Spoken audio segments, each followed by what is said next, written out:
As we summarize or come to the close of our facts and myths of the brain discussion, is there any last tidbits or ways you want to summarize it for our BrainWise friends? I'd say two things. One is there's a lot of myths out there that are purported to be facts. Second, if you've got anything that comes to mind that you wonder about whether it's true or not, you mentioned it earlier on, 20 minutes or so, go research Google Scholar. It gives you all of the answers, but without all the commercial stuff wrapped around it. And I would say that's the best. So that's the summary. There's a lot of myth out there. If you're in doubt, look at Google Scholar. And you can always email us too at questions@mybrainwisecoach.com. And if we are aware and we know, we'll certainly answer it. If not, we might direct you to some research or something like that. But if there's something you're interested in learning more, we would love to engage with our BrainWise friends. And I'm always looking for new research to do. Yes. I love it.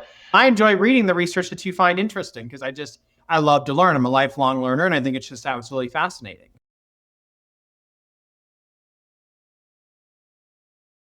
There is a newsletter out there for anybody that's interested in exploring the neuroscience. It's called Neuroscience News. Just search for that and you can sign up and you can get a daily report of all the things, typically about 5 or 6 papers a day come through on that. And the good news is they've done the interpretation for you.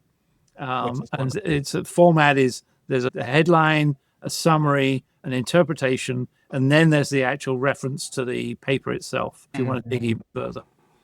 Very cool. And here are a couple of our reflection questions for all of our BrainWise friends as we wrap up our conversation on facts and myths of the brain. And I think one of the things that I learned today was that some are both fact and myth. It could be a little bit of both mixed in together is what it seems like to be a common thread in some. So which of these myths have you believed and how does your knowing the truth shift your perspective? Where might you be underestimating your own brain's capacity to adapt, grow, or change?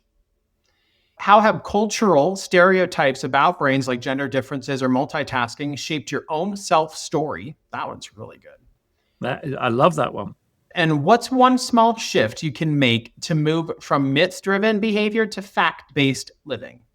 So pick one or two that resonate with you based off what you have heard and learned in our podcast today.